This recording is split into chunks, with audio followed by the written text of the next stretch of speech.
Hi, I'm Emma, and this is the 16-week pregnant update from My Birthway. Just a little bit about me. I'm a doula, and I own a business called Our Birthway Doula Services. That's why I'm calling this photo series My Birthway. This is my first baby, kind of my first pregnancy, pretty much my first real pregnancy. I had a chemical pregnancy before this pregnancy that ended before the egg even implanted, the egg and sperm combo even implanted.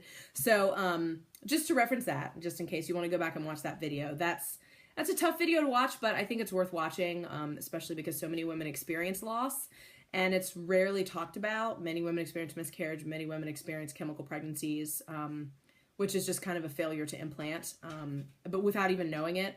And that's episode 3. I think there's 2 parts to it. So if you go back that far, it's worth checking out. But I wanted to give you a 16-week pregnant update. So I continue to get bigger, which is really fun, let me show you.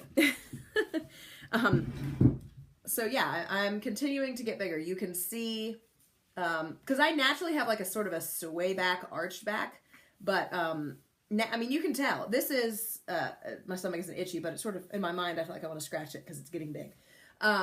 Yeah, so you can tell for sure, and then you can also tell, I feel like the rest of me, my pants don't fit so great anymore. I've had to mangle some of my underwears to get the elastic to fit, which is fine because I'm trying not to spend extra money right now when I'm still really changing size on underwear. Because I have so many of my underwears are old, I'm just like, psh, let's just mangle them, who cares? Some still fit, some don't, so I just chopped off the top elastic and it works hilariously well. It doesn't look so great, but psh, who's looking at my underwear except me and Jason does not care. So anyway, that's happened. I've also resisted for as long as I can buying new bras, and I think I'm going to be able to continue resisting because I really like built-in bra shirts, like the stretchy ones that are just kind of tighter. And I really hate the underwire, and I really hate a lot of designs of bras because they put pressure on your boobs in weird spots, and it's not good for overall boob health anyway, and circulation and stuff. And I know it's not good for overall boob health related to pregnancy too, because you need to give them room to expand and breathe and grow and all of that. So one thing I've noticed is I have started to get a couple skin tags, and I've talked to another mom and she said, oh, that happened to me too when I was pregnant. You know, skin tags, like the little tiny folds of skin that stick up and grow where they don't need to grow, and they don't do anything and they're not bad, but they just sometimes, and they're in a weird spot, you're like, man, this hurts if you grab it or something, if you scratch it. But I've gotten 2 tiny little skin tags, both on a nipple. And so I'm like, what? Because they're so little, you can barely tell that's what they are. And I was looking at it and I was like, what is this?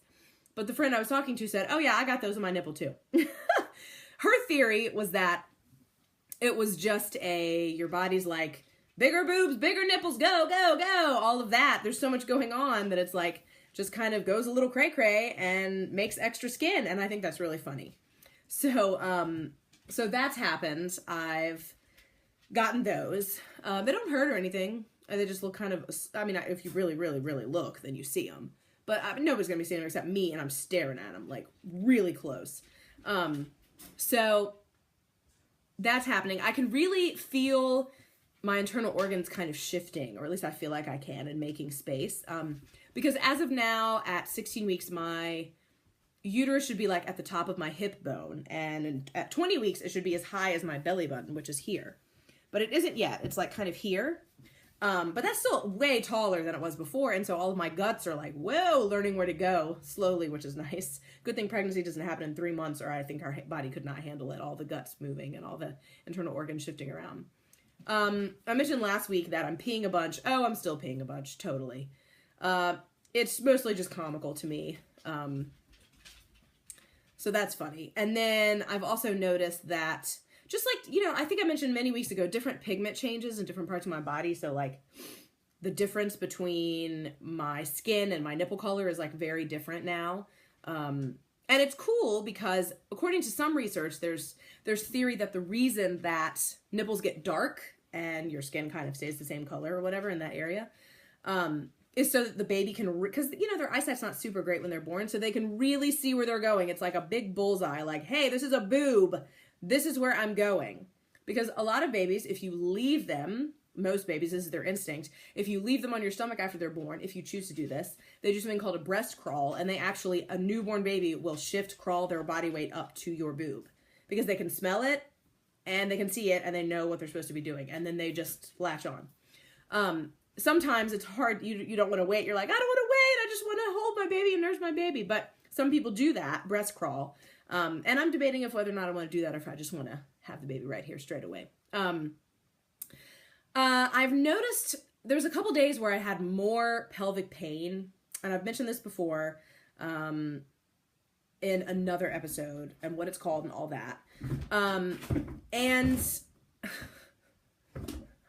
Bolt is chasing flies. That is his favorite pastime, Bolt the dog. So he's chasing flies around the kitchen.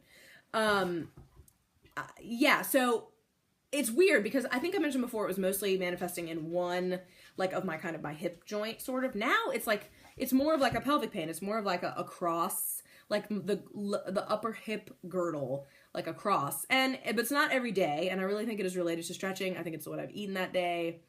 I think it's related to a lot of stuff. But I had a couple days where it was really not fun, and it was like really everywhere in that region. And I thought, oh God, like I can't let this get worse. I have to do something about it. And for the past the past few days, it's been fine. So I think I just need to keep doing what I'm doing, stretching, really paying attention to that, getting massages. Jason gives me like hip massages, so that's really nice. I have felt the same about food. I feel really starving when I wake up in the morning, like really hungry. I think it's because I just get full faster at night than I used to, and it's harder to eat a huge amount of food. And I do snack throughout the day, but it's harder for me to eat a huge amount of food because I just can't digest it. Like I feel burpy and stuff. It's not as fun. And so in the morning, I mean, I think I'm eating enough food for sure, but in the morning I feel really hungry, and I eat a pretty big breakfast. And after that, I feel better, but then I get hungry again right after. So it's just like, I feel like pregnancy is all about peeing and managing how to eat food and how much to eat and trying to jam enough in, which has been not hard for me. But the focus is nutrient-dense food. That's like always the focus. You're not supposed to eat empty crap. And so most of the food we eat anyway is nutrient-dense, but it's harder sometimes to get enough calories, from nutrient-dense food, depending on what it is. So like, because it's hard to eat a lot of it, I guess this is what I'm trying to say. There's a lot of calories in nutrient-dense food, but for example, like really fatty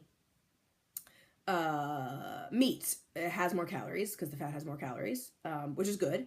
You want that kind of calories, but you eat it and you like feel really full really fast, and then you don't burn through it fast like sugar, but still right now being a pregnant person, I'm like, and yet I'm still hungry, but I'm full from all of the good fat that I just ate. So it's like, it's hard to actually shove enough food in your mouth.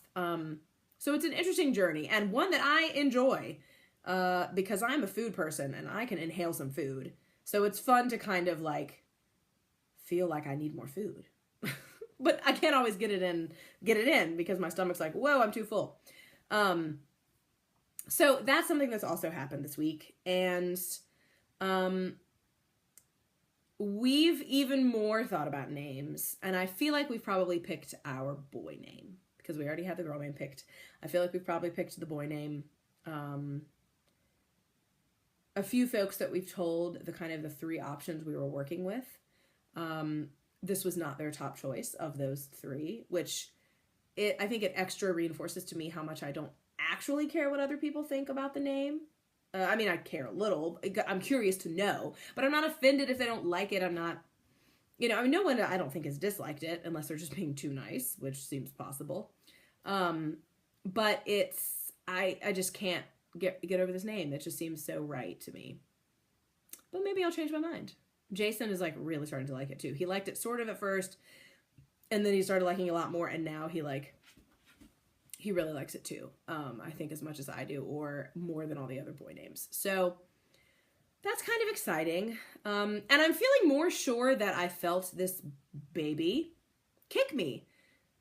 I'm pretty sure when we were driving home from the farmer's market the other day, and then another time when I was in the car in the passenger seat, in the same spot, I feel like I'm getting a kick. And I don't see, before I thought it was maybe a muscle spasm. I don't really think it is anymore, because it feels, it doesn't really follow a pattern. You know, the way a muscle spasm, like if you get an eye tick, it's kind of like tick, tick, tick. You know, it kind of follows a pattern. This time, no, it's not doing that. It's just kind of, it happens in batches, and then but it doesn't happen every 2 seconds, you know? And all I can say that it sounds like, or it feels like, is it feels like something punching out. So maybe I'm getting punched. I don't know. But that's exciting. I hope that's true. Now's the time when I could start to feel it, but it's still kind of early. I think I mentioned this last week. So that's new. I'm going to at least tell myself that I'm feeling my baby kick me, which is a pretty exciting feeling. Even if it's not true, because I'm not going to know until I know, and then I'll be able to look back and say, oh yes, that was a kick. But I mean, why the hell not believe it? Because I really do believe it. And even though I'm not sure, I'm just going to go with it. I'm just going to say, yeah, that was a kick. That was a kick. So that's my update. That's my 16-week update. And I thank you so much for watching and for caring about what I'm going through. And I'm just loving sharing it. And I will update you soon when I am 17 weeks pregnant. And yes, that's what I have to say. Thank you, folks. All right, bye.